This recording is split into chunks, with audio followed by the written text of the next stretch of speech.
I'm Andy. Welcome, everybody. I'm the national organizer for Freedom Road Socialist Organization, and I'm here in our beautiful Minneapolis headquarters office. And this is the third installment of our Red Theory study series, which is based on the Fight Back News articles written by Comrade Jay Sykes, who is on this call as well. We've only gotten through the first 3 articles, but there's a ton more on Fight Back News, and there's a ton in the works as well.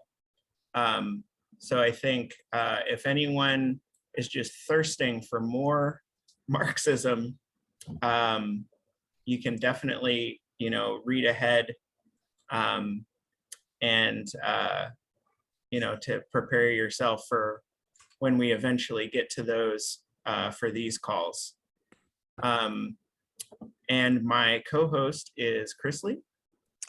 Hi, everyone. My name is Chrisley. I am in Tampa, Florida, and I am in the standing committee of the Freedom Road Socialist Organization. I'm also the student commission chair for those of you who are students or might be helping start up student work in the future. So, thanks, Chrisley. Thank you. So and I also, before we start, and I'll remind folks about this at the end, but we really want to encourage everyone who's participating in these, maybe tomorrow, and definitely for the next one, like a couple days before the next session, invite people that you might think would be interested in these study sessions. Make sure to retweet the posts that we post on the official accounts for it, just to help spread this out and get more people involved. Also, so invite people to the next one, but also tomorrow, if you like this session, make a tweet that tags us and says, Red Theory on Theory and Practice was so great, you should join the next one. Ryan, sure. Yeah, promote it, whatever. Share that link that's frso.org/posts/red-theory. All right, and welcome to the person who just joined. We're just getting started, and our topic today is how we learn theory and practice. This is a super important piece of theory and Marxist understanding that we literally use on a daily basis in our work, in our mass work, in our political work. Like, this is our kind of like the introduction to our bread and butter. So going to put, okay. So the article that we studied for this session starts with a quote by Stalin, who's right here above me. And he said that theory is the experience of the working class movement in all countries taken in its general aspect. But what does that mean? Sounds very all-encompassing and certainly correct, but let's break it down. So we have to think about how we learn. Like, we want to learn ourselves, and we want the masses of people to learn, and we want activists that we're working with to learn and grow as revolutionaries. But how do we do that? So one way is to read, to learn through books, articles, videos, study sessions like this one. But the main way that we learn is through experience. And also, as a side note, the stuff that we learn from books and articles and whatever ultimately comes from the author's experience or from direct experience that they took from another book or another author. ultimately the primary source of knowledge is the real world and learning about it through practice. So we define experience as observation and participation in the world, particularly in the production or the fulfillment of our material needs. And if you think about it, most people are going to know a whole lot about what they do every day. In particular, the kind of work they do or how they meet their daily needs. And we want to also extend that to social practice, like activism. The same is true. If you've never led a march or demonstration before, if you've never organized a meeting, the first time you do it might be a little rough because you haven't had that experience yet. And you can read articles and whatever to try to prepare yourself. But we all find ourselves in different circumstances depending on where we are and who we're relating to. And so the best way to learn and really sharpen our practice is to get out there and actually do it. We take a lot of our thinking on this topic from a really excellent essay that Mao wrote called On Practice. And he breaks down the stages of learning something and developing theory into a number of stages. So first is just basic sense perception, just observing the world around us. And then from perception, we move and we form conceptual knowledge. We observe that certain things or people or systems relate to each other in certain ways. And we can form judgments and inferences or assumptions based on those observations. And then we take that conceptual knowledge and we act on it. We act on those judgments and inferences, and we see how it goes in the real world. A more colloquial way to put this is, first you fuck around, and then you find out. This is the Marxist theory of knowledge. And then the crucial next step, we don't want to just do things and just keep doing the same thing over and over again without reflecting on it. So an important thing after we do any kind of political action, whether it's a meeting or a protest or whatever, we want to step back and reflect and be critical of how things went and sum up our experiences. What went good, what went bad. And this lets us reflect on our practice and refine our theory, maybe adjust our theory. And I think all of this is summed up really nicely in a quote from Mao that's in the article. If you want to know a certain thing or a certain class of things directly, you must personally participate in the practical struggle to change reality, to change that thing or class of things. For only thus can you come into contact with them as phenomena. Only through personal participation in the practical struggle to change reality can you uncover the essence of that thing or class of things and comprehend them. Mao also said this another way that's a little more poetic, which is, to know the taste of the pear, you must change the pear by eating it. If you want to know the theory and methods of revolution, you must take part in revolution. So we kind of sum this whole concept up with the slogan or phrase, practice, theory, practice. So we first engage with the world, acting and making observations. Then we step back and sum up our experience and draw lessons from that. And we adjust our theory to take it back out and engage in practice once more.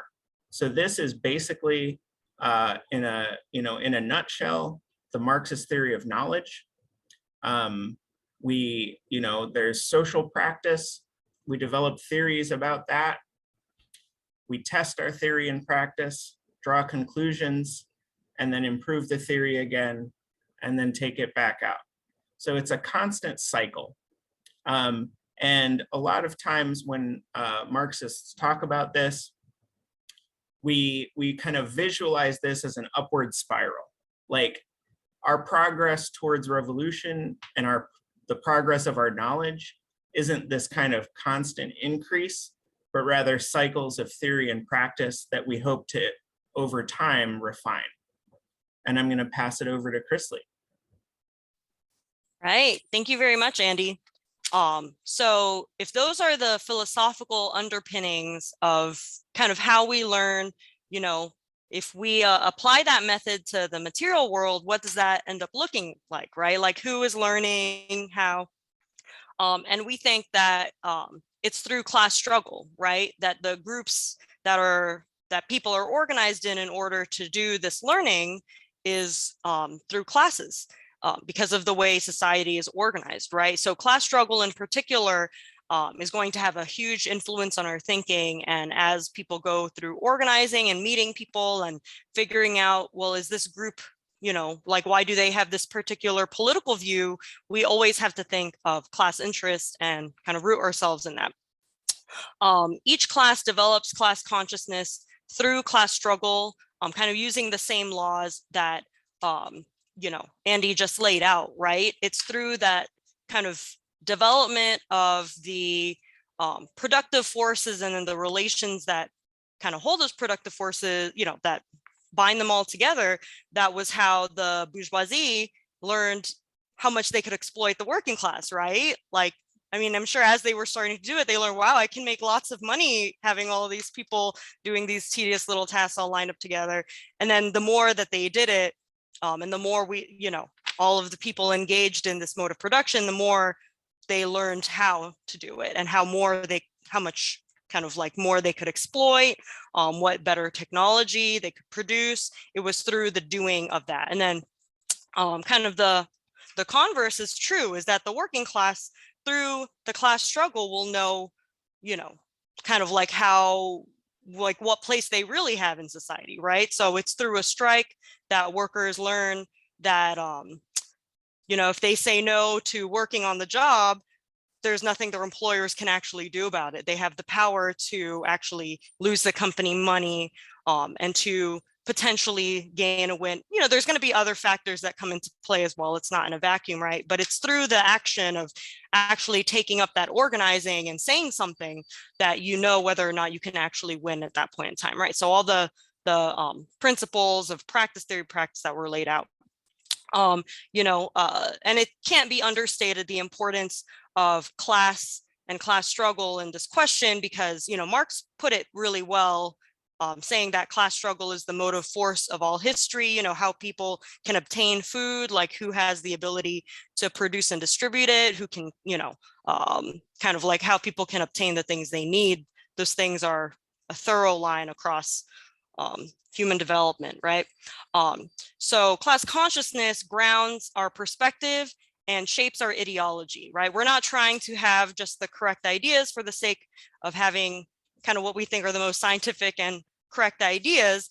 It's with the perspective of a particular class and with the aim of understanding, like kind of the future of that class, right? Understanding that the working class is the class of the future and the bourgeoisie is the ruling class, which will soon belong in the past. They've got built-in crises that are going to ruin society. So we kind of go into looking for this ideology with that class perspective. And in order to actually change and be successful in kind of getting the revolution, in order to build this revolution, we do need the masses of working and oppressed people to become class consciousness, or to become class conscious. Until that point, the masses' perspective, you know, we don't live in a vacuum. The ruling class has the ability to reinforce and summate everything that happens using media, culture, education, news, kind of everything that we read, everything that's produced and sold is written because they're in charge with their point of view in mind. And we need to replace that with the point of view of the working class.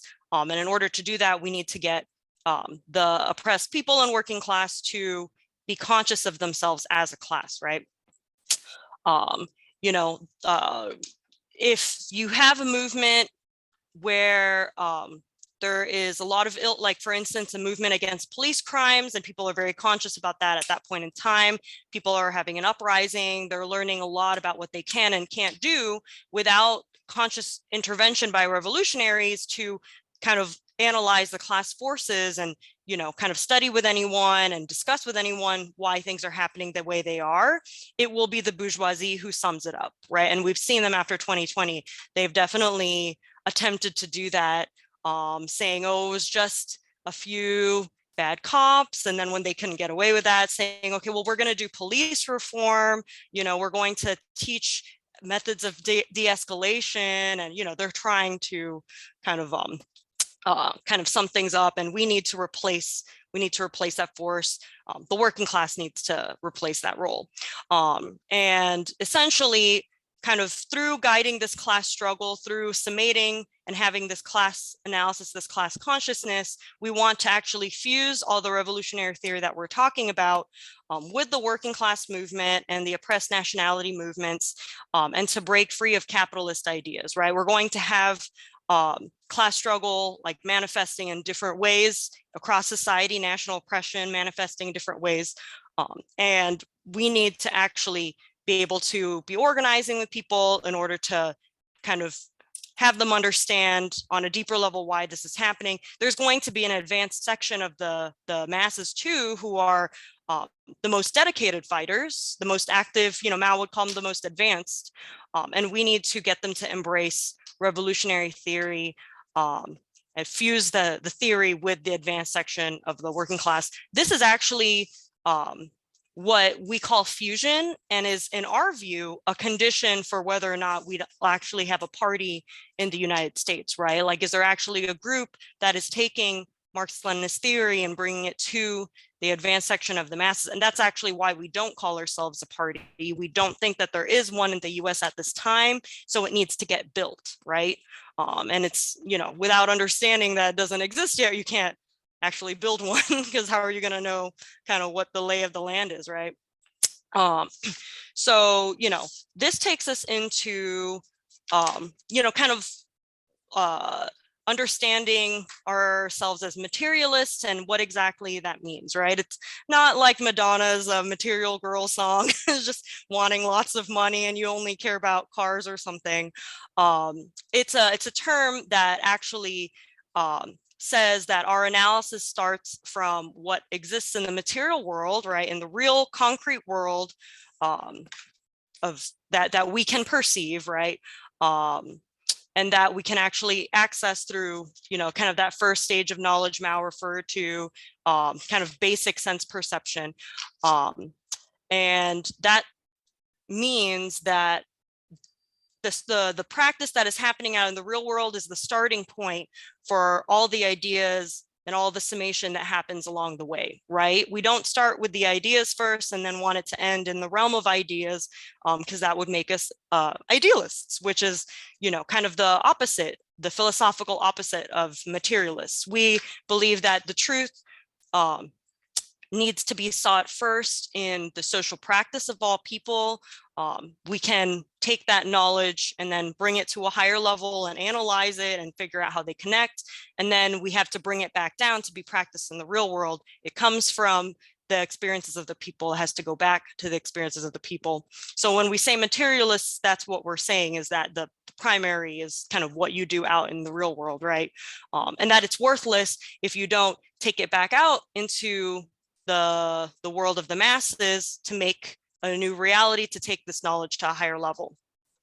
Kind of the highest example of, you know, kind of how we would view things different from idealists is, so ourselves and some other idealists like anarchists, we want communism, right? So you could say we want the same thing. We want a society without classes. But we don't have the idealist view that we can just say that we've abolished it and get a lot of people to agree that we've abolished it, and that would actually make it abolished. We'd have to start with what is happening in the concrete material world, with the productive forces, and that you actually need the material conditions to make communism a reality, which will require all these changes first, right? And those have to come first before we can say that we've achieved a society without classes. So everything from the dictatorship of the proletariat to a totally new economy and new relations of production to taking care of things like poverty and scarcity. Those are the conditions that we want to build out in the real world. And, we think that we have a science, Marxism, Leninism, that can make that a reality, right? So it's not just ideas, and it's not meant to stay in the realm of ideas. It's supposed to be, it's something we can actually achieve, even if it sounds really lofty, like, oh, a society without classes. Like, what does that look like? Well, we don't know what that will look like yet, because we haven't even come close to kind of what that means materially, right? It's actually why we say that we're socialists right now, because we're communists and we're socialists. We understand that to have communism, you need to build for a socialist revolution. It's having the workers and oppressed movements in charge is what will take us there. So this kind of brings us back to the quote that Stalin said, by saying that he had stated that revolutionary theory is the experience of the working class movement in all countries taken in its general aspect. It's through the particular experience of fighting in that movement, through the experiences kind of gained throughout the class struggle and the summating of that struggle, the whole collective experience of the people, that is essentially, like the revolutionary ideas that we have stem from that. Like, we wouldn't have that science without that collective experience first. And that means that we can take what we analyze, bring it out into the world, and actually, like, elevate it to a higher level by doing it, right? This is the experience of Marxist-Leninists all over the world. They're going through the same thing that we're going through in different stages of advancement, right? Like, what we have in the US, quite different from what they have in Cuba so far. But we're trying, and it's through the practical gathering, or it's through the gathering of this practical experience, through the struggle, that we're able to have something to analyze in the first place, right? So whether it's kind of things that we've seen in the past that we can learn from, like the establishing of dictatorships of the proletariat, or new things that we're watching develop, like, kind of socialist countries becoming environmentally friendly in the midst of climate crisis. Like, this is through the doing and the engaging and trying to change that socialist countries are learning a lot, right? Making mistakes and then kind of making advancements. These are all experiences that we kind of stand on the shoulders of and we share. We all face different conditions in different places, but by sharing and studying experiences, we can draw general lessons from the practice and theory of communists all over the world and in history.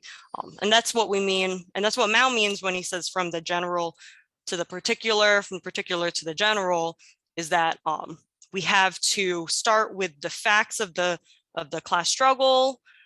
We have to analyze it with revolutionary theory and proletarian ideology through that lens. We have to bring it back out among the people where it can be tested out and made into reality. And unless we do that, these ideas are not going to do much good. So that's essentially kind of the crux of this study and this article, and yeah, kind of the philosophical underpinnings of what we want to ask people to do, right? So that's it for my part of the presentation. Andy, should we open it up to the floor for questions and comments? Yeah, for sure. So, and I just wanted to, say a few other things. So, are the cadre members of Freedom Road Socialist Organization. This this theory, and we'll get kind of more in depth, specifically how we apply this in the next session, which is on the mass line, and is basically like how to take this idea of practice, theory, practice, and directly apply it to political organizing. I also wanted to point out that this is reflected in our organizational structure. So all cadre members of FRSO belong to what's called a unit, and that's a group of members that engage in a particular area of mass work. And so what that enables us to do is have daily, weekly experiences, like these practical practice experiences that we're talking about, and then come together as a small collective and sum those things up. And that how that is broken down. For Chris Lee just posted a link, and so Theodora, yes. So for general members everywhere, even in cities where there is a district of Freedom Road, it's not a requirement to be, engaged in mass work. The only requirements for general members are to agree to our program and pay the annual nominal dues. But if you are interested in joining at the cadre level, even if you're not in an area where there is a active FRSO district right now, we're undergoing a project right now of doing a lot of field organizing, of sending leading comrades from across the country out to different cities, typically where we have a number of general members that have expressed interest. So Theodora, to answer your question, we will reach out to you going forward, and not all of this stuff, it doesn't happen all at once. This is something that we build over time. But for anyone who is interested in becoming a cadre member and and getting to know like the responsibilities and rights that come with that, essentially the foundational thing is being engaged in mass work and doing that collectively with the other members of that organization in your area. So usually we don't start up districts with just one person. We would want a couple at least to begin building and meeting together. So we can talk more about that. We'll be in touch, Theodora, and also Rashad. I'll take down both of your names as folks to reach out to. But we just wanted to make that more of a clear point, because we've been realizing the more we interact with general members that it's not super clear on our website that when you sign up, when you fill out that form to be a general member of FRSO, that there is this other level of membership with a higher level of commitment. And the reason for that is because traditionally, the way that we've recruited comrades is through meeting them in activist organizing. That's, until a couple of years ago, we didn't even have this form on our website for people to, express interest in our group. But we're in a time of rapid expansion. We don't expect everyone who joins as a general member to, have the capacity or interest of becoming a more active activist and organizer. But we do want to make it clear that that is, that is an option, and that we can have,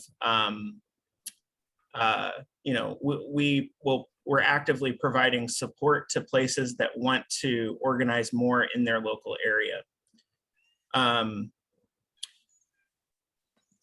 Okay, great. So we'll move on to like Q&A about the reading and about the discussion, that the kind of presentation that we just had.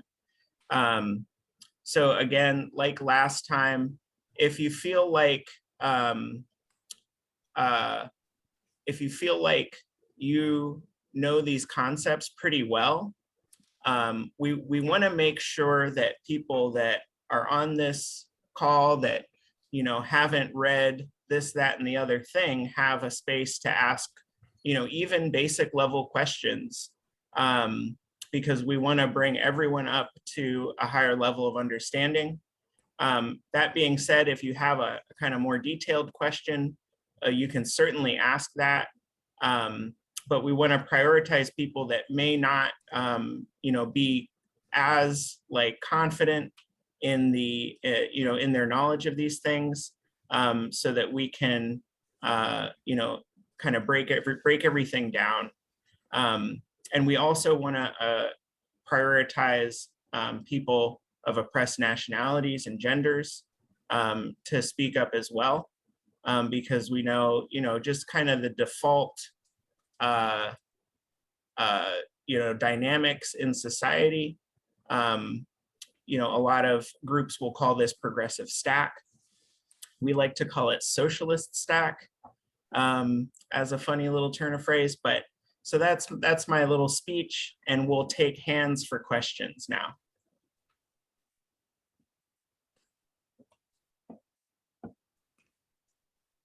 All right, Kay, I am gonna unmute you. I'm just gonna type mine because I feel weird talking. Okay, sure. Okay, go. All right, so Kay's question is, do you think that socialism in other parts of the world can't succeed due to US intervention, which would mean the US socialist movement will need to happen first to prevent the constant overthrow of legitimate socialist leaders in other countries? I've seen resources stating movements need to happen everywhere simultaneously, but how does US imperialism affect the other movements? Chrisley, would you like to speak to this? Yeah, totally. So that was actually something similar was said as the Soviet Union was having the revolution, right? I believe that kind of probably the most, maybe the main writer for it was Leon Trotsky, but he argued that what they had happening couldn't possibly be a socialist revolution because Britain and France and more developed countries would have to have it first. But I mean, we just had a presentation about how social practice is actually kind of like the start of truth, right?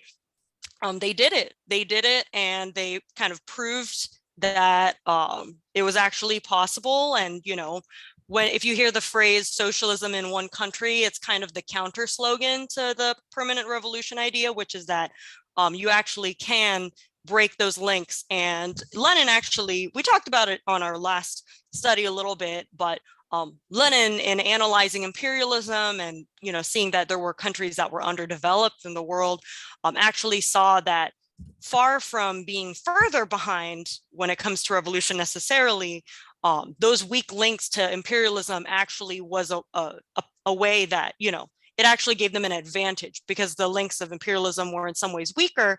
There would actually be kind of more factors that in some cases like led the people to like rebel more, right? Or become more conscious about like, oh, like the Yankees walking around in my country, or, like you don't belong here, like you have to do a little more work to show like a Filipino that, their own like elected official is betraying them. But when you have like Americans stepping right on the soil who can't even speak the language, but they're in charge, it's a little more obvious. So but that said, it would actually be a really big boon to other movements around the world for us to get closer to having a revolution. We would have a, we would be able to, like the ruling class in the US would have to deal with us simultaneously as there are efforts in all these other countries, So the best thing that we can do is fight for revolution in the US as internationalists, right? While promoting these struggles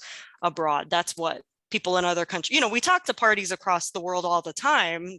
That is definitely what they want, what they want us to do, So no, your country does not, is not necessarily doomed to never have a revolution until the US has one first, but also it would help a really great deal for us to have a revolution in the US. We would be able to play a pretty helpful role.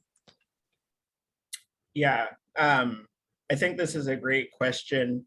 And it's one big reason why we devote most of our energy to organizing and building revolution here in the US, but we also dedicate a significant amount of time to doing international solidarity. Some of the most significant international solidarity that our group has directly participated in is solidarity with Colombia, Palestine, Central America, the Philippines. Yeah, absolutely, we're internationalists. I would also like to point out that US-led imperialism is this global system. And not only would a revolution in the US help get the US military's boot off of the necks of other countries, but conversely, when a revolution happens in some other part of the world and some country breaks out of the orbit of imperialism or puts up a struggle, even if they don't establish socialism, even if they just make trouble for the imperialists and deal blows against them, that helps our struggle as well, because it weakens our common enemy, which is US imperialism. So we're internationalists and we have solidarity, not strictly because it's some nice principle, but because we have a common enemy, which is the US imperialist ruling class. And I think Chrisley very nicely summarized the reason that simultaneous revolution is a very idealist concept because of what we refer to as uneven development. Every country develops at different rates. They're at different levels of development.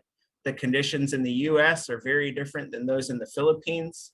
And so, simultaneous revolution is kind of like a real idealist Trotskyist concept that, just isn't going to happen in the real world. But we definitely support revolutions all over. And like in Vietnam, the primary people that defeated US imperialism there were the Vietnamese, but the US anti-war movement helped them out as well by causing unrest, by becoming ungovernable in the US, so that at a certain point they were getting beaten in the war and they were worried about civil unrest back at home. So our solidarity is meaningful to the people in oppressed countries around the world, and they also help us out. So we've got, do we have another question? Okay, Eric, I'm gonna unmute you.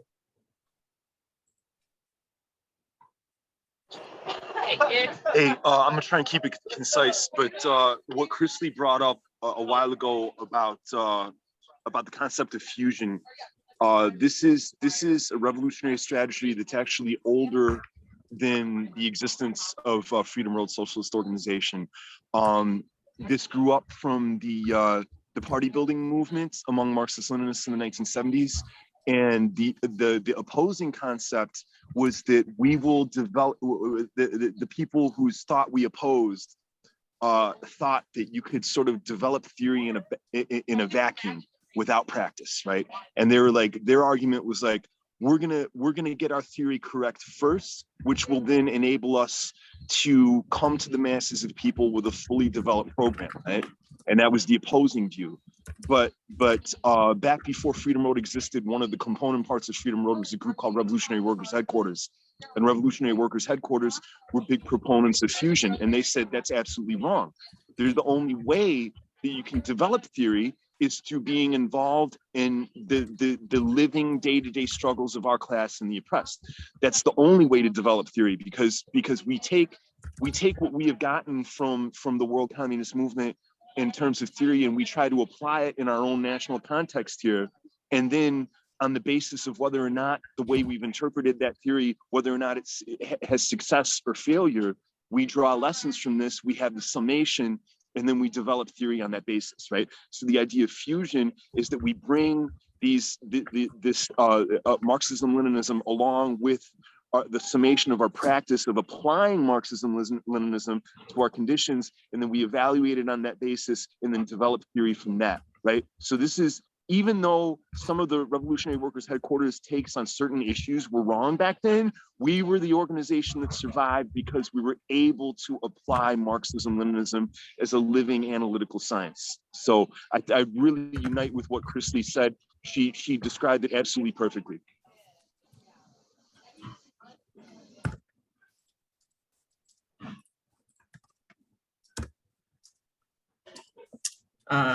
Okay, so DD asked, why do y'all think we don't have a party in the US? What separates FRSO from other socialist orgs besides the Trotskyist parties in the US? So we, what our concept and our definition of a communist party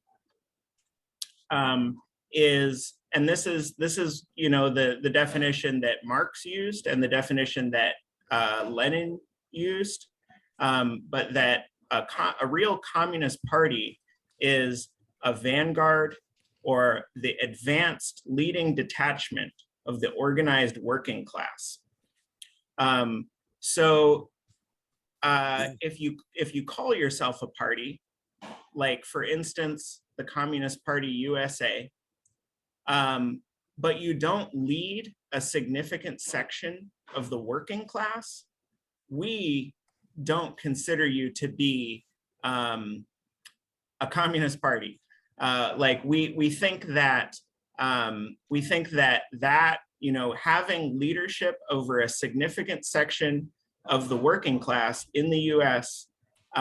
Is an essential condition or criteria for determining whether a particular organization is a communist party, you know, wherever it is. But we're in the US, so we're thinking about the US. I would say something that sets Freedom Road apart from other socialist organizations would be our perspective on this, and that we have an active strategy that we are pursuing to make that happen. That idea of fusing Marxism with the workers' movement, with the working class movement, is an essential part of our strategy. And another part that is essential that some groups, including groups that call themselves Marxist-Leninist, also don't approach correctly in our view, is the what we call the strategic alliance. So seeing that there is a fundamental confluence of interests between the multinational working class movement and the movements for national liberation, that they have the same enemy in the monopoly capitalist class, And that, you know, in our practical work, you know, we don't just say it would be nice if the workers' movement and the Black liberation movement or the Chicano liberation movement, it would be nice if they worked together. That would be really great. We, every single day, actually try to build that unity. We have comrades working in all of those movements, and actually comrades who are in places leading those movements. And they think with everything they do, you know, our comrades who work, who lead police crimes work in Chicago, fighting for community control of the police, fighting against police murders, you know, mostly working in African-American communities. They think about how they can support strikes that go on in the city. And they also go to the working class movement and the unions, and they get their support. And in fact, the union and working class organization support was a big thing that helped our comrades get the you know, the progressive legislation that passed in Chicago. It wouldn't have been done without union support. So these, you know, another way is our comrade in Chicago when, you know, I'm talking about Chicago a lot because that's where I was for a number of years. So that's what I know the most about, but this, you know, we approach this the same way all over the place. I saw comrades comrades of ours that work in the Palestinian movement actively embodying solidarity with the Black liberation movement at every step of the way. So I think you know, to sum up, the things that set us apart are, you know, really having a real revolutionary strategy and working every day to actually put it into practice rather than leaving it in the realm of ideas. And you know, our approach to the national question and national liberation, and also our orientation towards the working class. There are some groups that almost exclusively recruit college students. And you know, we, you know, more than half of our members our cadre members are involved directly in union workplaces. It's, you know, a huge area of our work. So yeah, we see ourselves as the Marxist-Leninist organization in the US that has a strategy and is, you know, working effectively to put it into practice.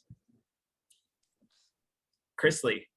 Yeah, and you know, when we say have a plan, we're quite serious. It's not just kind of like the principle of get any union job, any working class job, like that by itself is great. No, we tell the students who graduated, if you want to go into labor, you go work at UPS and you join the Teamsters and you do it as a group, right? Like there is a plan that has been, you know, that we've come up with through the social practice of being in different unions, right? And, you know, we say you know, like our primary plan, and some cities have kind of like multiple things going on, but as far as like a national main concentration, we tell people Teamsters, right? So we're taking all of these students and, you know, kind of very consciously trying to build a party with everyone recruit. Yeah. So, you know, just wanted to kind of get that. So if people are looking for a job and want to organize in labor for the FRSO, you know, get that job. Yeah, and so I'm seeing some questions in the chat. So Kyle said, what are some notable examples of theories that failed in practice? Yeah, we have this, you know, this one that we've mentioned previously of the, you know, the Trotskyist simultaneous revolution everywhere. You know, Trotsky basically said, the Soviet Union is definitely going to collapse. This was a couple years after the revolution. And Trotsky said, we're definitely going to collapse if there's not communist revolution all over Europe within the next few years. And that did not occur. You know, the revolution, the incipient revolution in Germany was crushed. Soviet Union was left to fend for itself, but they persisted and they kept going. I would say, in my personal past experience, I was part of another Marxist organization. You know, there were some points of political agreement, like supporting socialist countries, you know, the importance of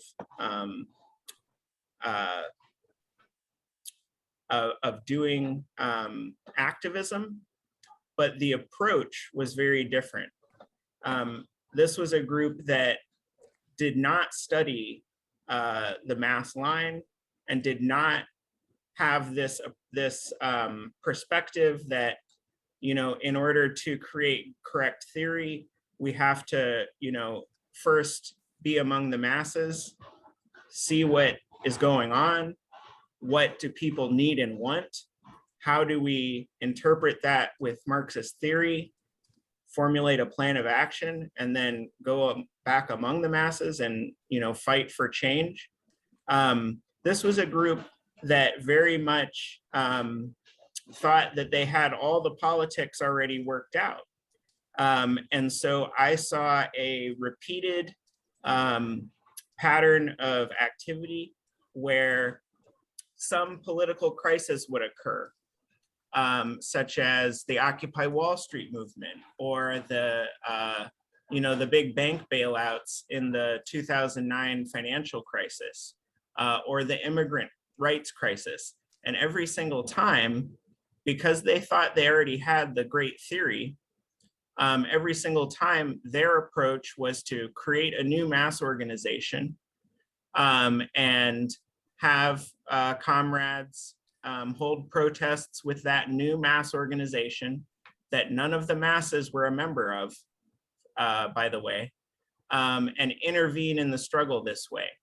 And it, you know, there was a couple times where, you know, you'd get some people out to a protest, you'd meet a few new people, but ultimately none of those organizations were sustainable. They were just kind of like little front organization after front organization. And in my experience, that organization didn't really learn much from that practice.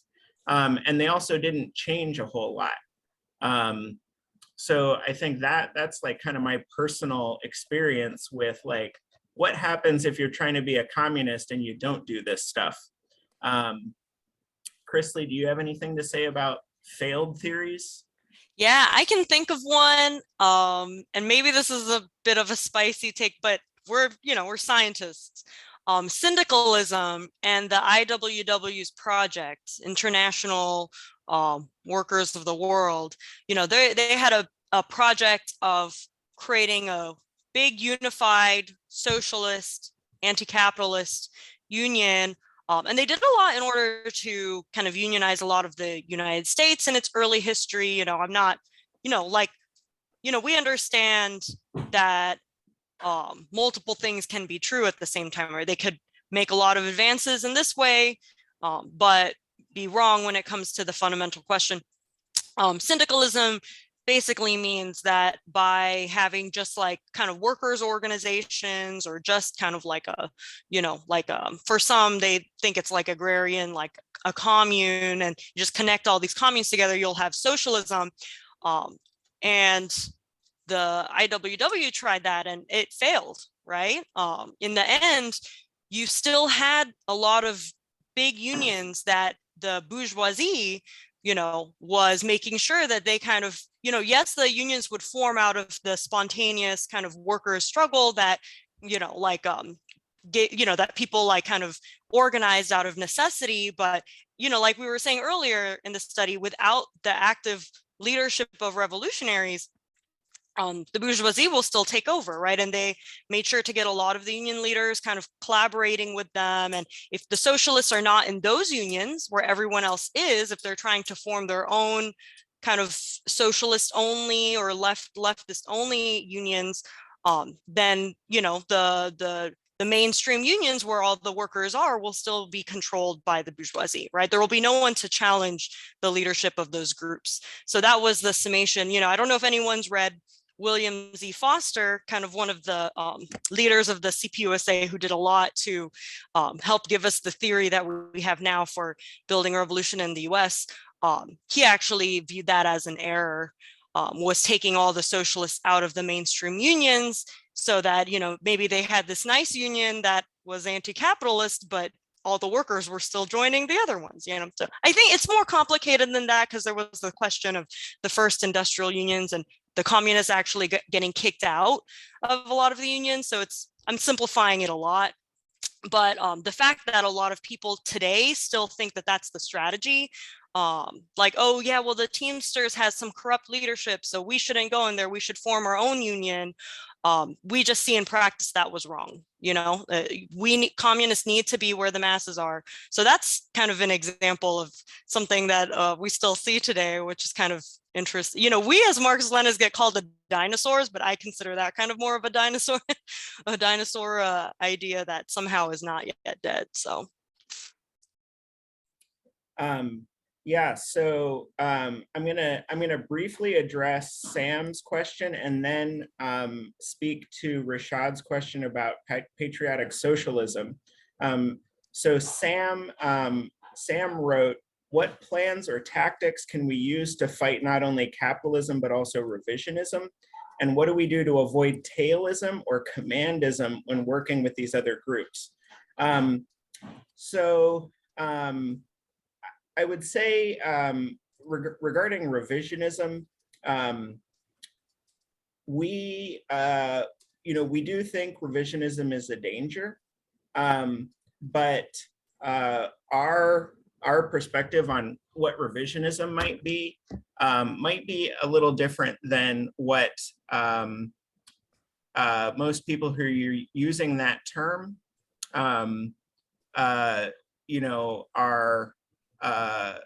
are thinking. So it's pretty common for groups identifying themselves as Marxist-Leninist Maoist to see a revisionist error made by the leadership of a socialist country, and then kind of paint the whole project with the brush of revisionism, and say, for example, oh, Cuba's allowing some more small businesses. They're giving out more small business permits. This is revisionism, and the whole government of Cuba is revisionist, and we don't support that. So they kind of take this very hard line that we think is a bit idealist. If you go back to the roots of what revisionism means, it means to go back and revise the basic tenets of Marxism. And this is a danger. This is always a danger for revolutionary groups. It's kind of a form of oftentimes opportunism. The Soviet Union had a problem with revisionism when they amended their constitution to call their state the state of the whole people, rather than a dictatorship of the proletariat. That's kind of, going back and kind of changing what this project is about. So we do think it's a danger, but we don't really, for instance, we don't paint the whole project of socialist China as revisionist, for instance. With regard to your question about tailism or commandism, so for people that might not be familiar with these terms, tailism would be you're working in a mass organization, and instead of advancing what you think would be the best course of action, you just kind of go with what everyone is saying or with what everyone thinks is a good idea. And so you're allowing the revolutionary group to be led by the masses or certain elements within the masses. And then commandism, it would be kind of an opposite phenomena of, we're the communists in this mass group, we know everything, and what we say goes, and you're going to do this, this, and this. And I think these are both kind of very complex issues. I would say in mass organizations, the general ways that we try to avoid these things is to have real democratic processes in the mass organizations. So we might, in our internal meetings, we might discuss what we would like to happen in a mass organization, but that doesn't necessarily mean that's what's how it's going to go. I think also it's important for us to remember that a lot of times we're working in a united front, around a particular struggle. Again, I'm going to reference my experience in Chicago, fighting for steps toward community control of the police. We recognized that we aren't the whole movement. We can provide important leadership and we can make contributions with our time and our efforts. I absolutely, our comrades made big contributions to that struggle, but at the same time, it is a united front. You're working with people that you don't necessarily agree with. We were working with abolitionists. We were working with members of the city council who are absolutely 100% liberals. But in that struggle, we were united in a united front towards a common end.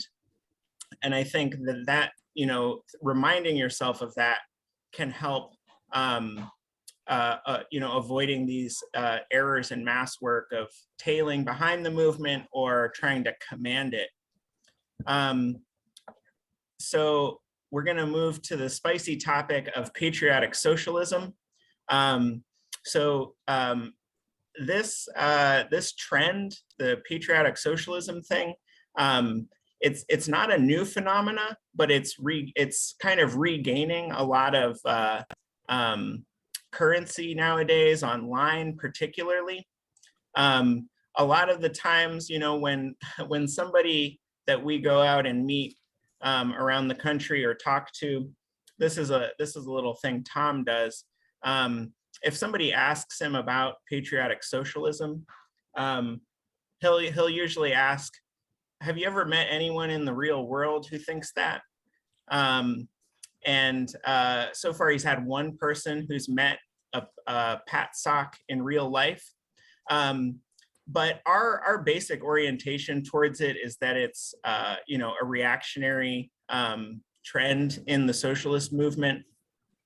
We don't think that there's anything progressive about the current character of the United States or anything progressive about the US flag. This is a flag of genocide and imperialism that we're trying to tear down. I would say that, the way that we, oppose it is by trying to actively support and build the, both international solidarity, but also the movements of nationally oppressed people in the US, and making that a center of our program and our mass work. We haven't yet got into direct polemic with any of the patriotic socialists, coming from the organization. I think probably because we don't view them as that important or significant of a trend that, has real influence outside of the internet. Typically we generally polemize, sparingly in the current period. I know in the 60s and 70s, comrades did that a lot more. You know, I see that Eric wanted to speak about patriotic socialism. So I'm going to unmute you, Eric. Thanks, thanks, Comrade Andy. Yeah, it really is fascism, because the main fault line, one of the main fault lines in U.S. imperialist monopoly capitalism, is the fact that this is a white settler country, not to draw from Sakai or anything, but it's a white settler society that oppresses whole nations and peoples. And we have to, one of the things that's at the core of Freedom Road's politics is that we recognize the fact that whole nations and peoples are oppressed by the white oppressor nation, right? There's the black nation in the U.S. Southeast, which Harry Haywood called the Black Belt, the Chicano nation in the Southwest, indigenous nations, external colonies like Puerto Rico and Hawaii, and these so-called patriotic socialists, which I call another name for patriotic socialism is National Socialism, right? Nazism, right? Slurs over all those contradictions and unites with the monopoly capitalist conception of this as one nation under God. It is not one nation. It's many nations that are kept oppressed by a white oppressor nation. This is at the core of our politics. And these people actually exist in real life. And what they're trying to do is they're trying to hide behind this sort of conception of them being some type of socialists to win people over to actual fascism. I've had experience with this in my own union. I've been fired by the Chicago Transit Authority as a bus operator for my union activity, but I still remain active in ATU Local 308 and 241. There's an oppositional caucus that I've been trying to build over there called the Chicago Transit Justice Coalition. The Justice Coalition just had a demonstration at the Orange Line by Midway a couple of weeks ago.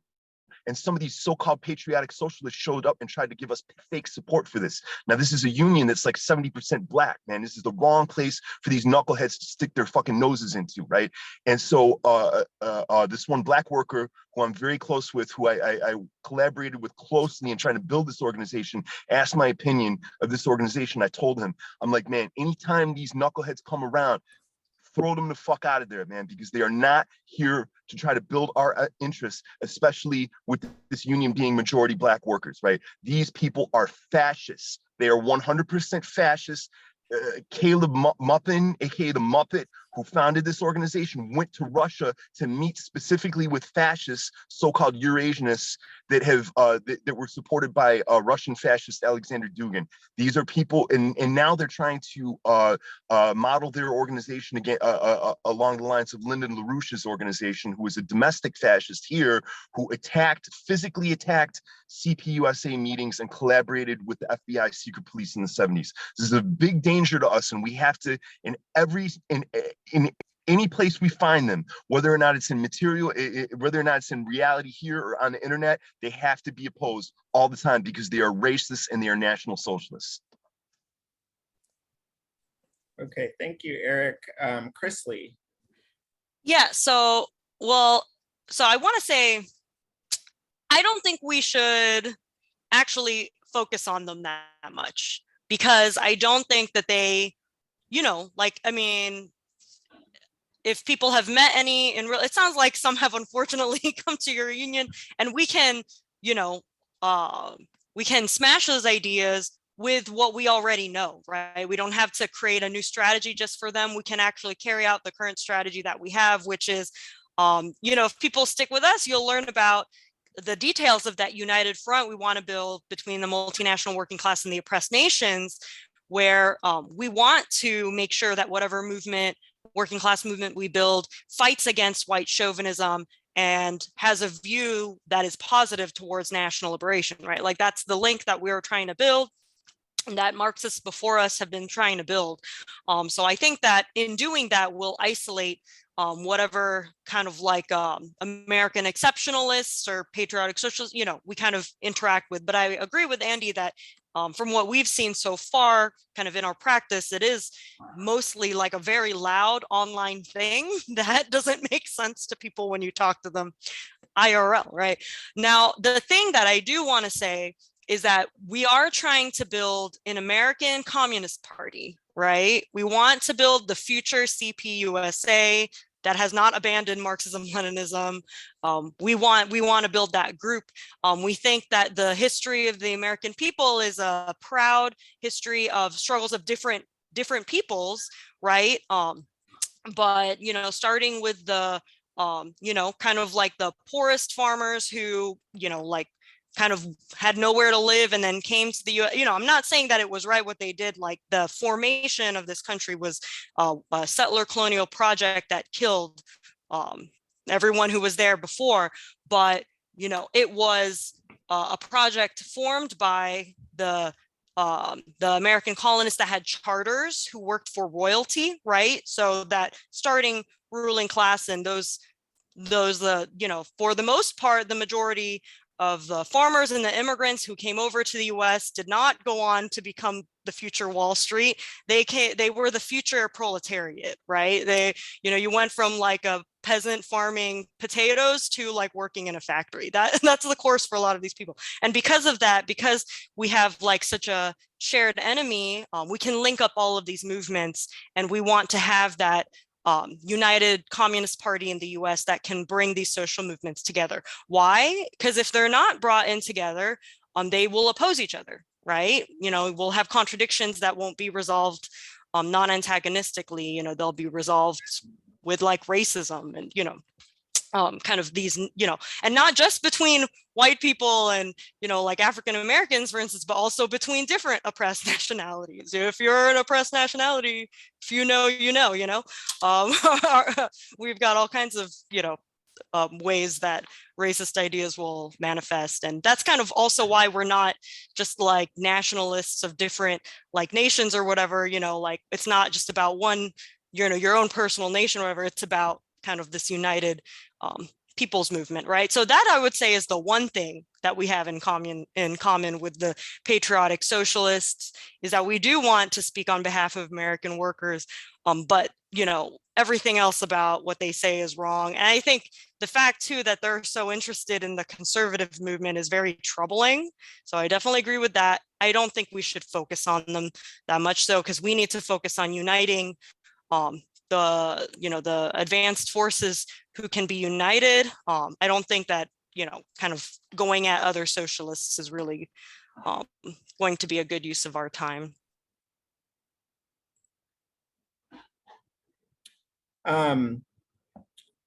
Kay, did you have, so this will be the last question. Was your question that about if FRSO has been active in the Amazon movement? Okay. So no, we have not been active in the Amazon union movement, primarily because our strategy and because we have fewer resources than larger like actual trade union organizations. Our labor strategy focuses primarily on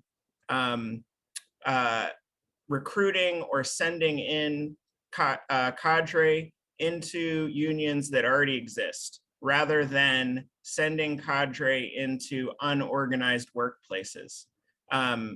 This is not because we think it's unimportant to organize new areas.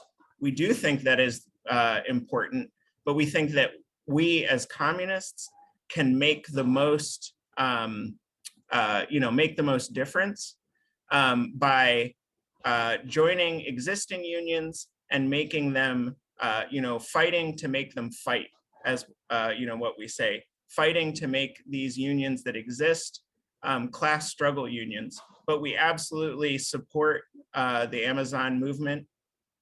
We support unions everywhere, love unions, except for that one in Poland in the 80s.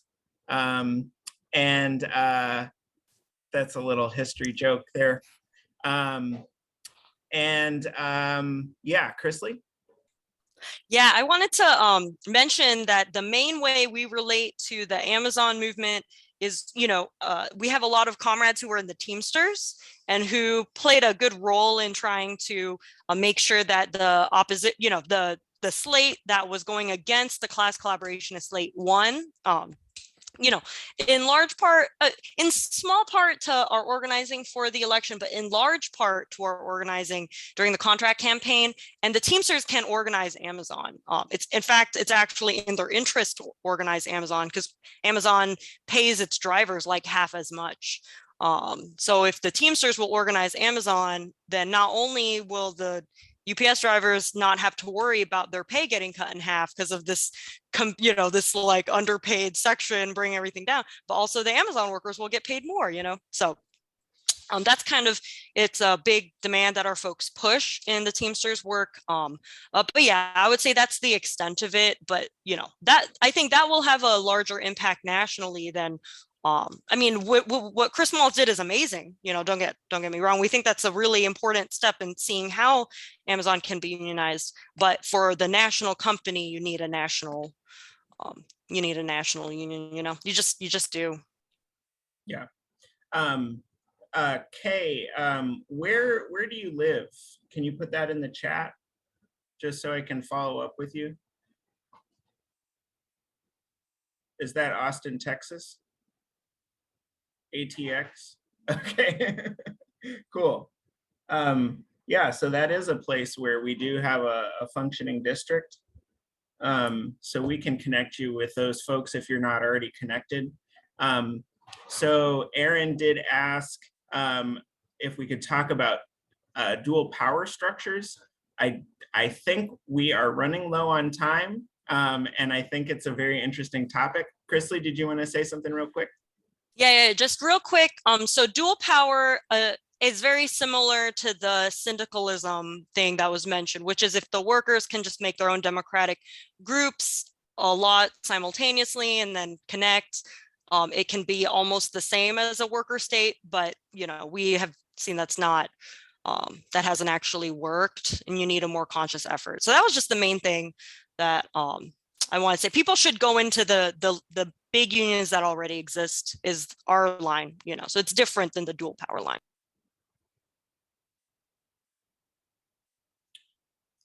Well, thanks everybody. I think that this has honestly been the best discussion so far, I think. A lot of great stuff. And we got to touch on some spicy topics. And also some very practical organizing topics as well. So I really appreciate everyone who asked questions, everyone who made comments. And we'll be following up on this topic in 2 weeks. We're going to be reading the next article in the series, which is called Learning Together, the Mass Line.